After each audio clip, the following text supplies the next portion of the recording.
Well, there is a startling new development in the ongoing controversy around veterans being offered medical assistance in dying.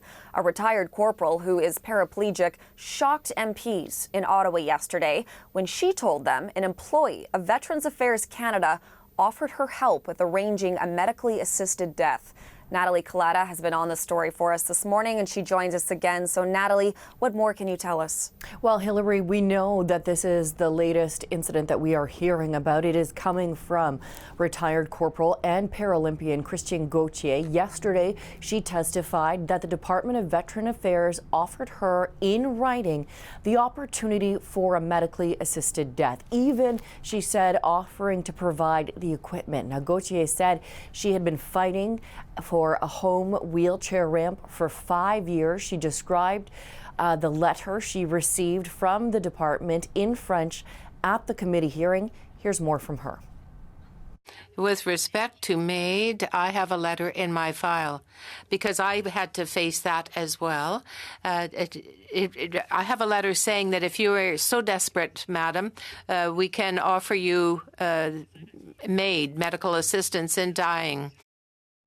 Now, Gauthier did not say when the offer was made to her, but she did agree to provide the committee a copy of the letter. We do know last week the Minister of Veterans Affairs told the committee that there were 4 or 5 veterans who had a similar experience and were given the MAID option. The Veterans Affairs, the department there, could not confirm whether the incident was new or already being investigated. One of the ones already being investigated. What we do know is that the Veteran Service agent who allegedly provided the advice has been removed from her post while both the department and the RCMP investigate. But as you can imagine, this has really created quite a lot of conversations and talk within the government, including all the way up to the Prime Minister.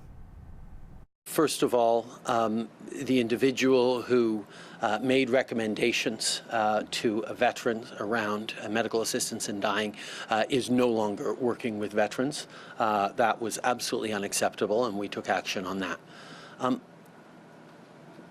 But the issue of medical assistance in dying is a deeply personal, extraordinarily difficult choice that individuals and families need to make in the most thoughtful and best supported way possible.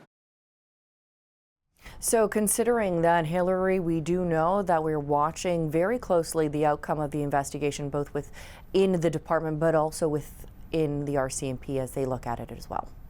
And Natalie, we're also hearing from some experts who are now calling on the government to slow down this expansion of medical assistance in dying eligibility. So what are some of the concerns that we're hearing from those experts? So really this comes down to mid-March, because that is when medical assistance in dying is expanding for people with mental illness as the sole condition. It automatically expands at that point.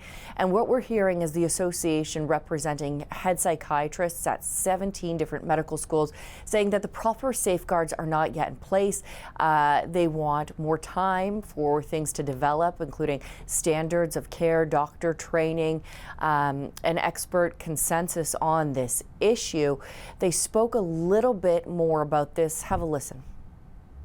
What exactly does it mean to have an illness that doesn't respond to treatment? How do we assess the forensic populations? How do we ensure we don't have enough psychiatrists right now? That's become a clear fact, and we're trying to ensure that we train more. So we're concerned that we're not going to have enough providers. Our worry is that this is going to get launched and then delayed. We don't want to see that happen. Now, as is, that launch is expected to happen in mid-March. Canada will become one of only a few countries, Hillary, that allows euthanasia for mental disorders. Okay, Natalie Collada for us this morning. Thank you.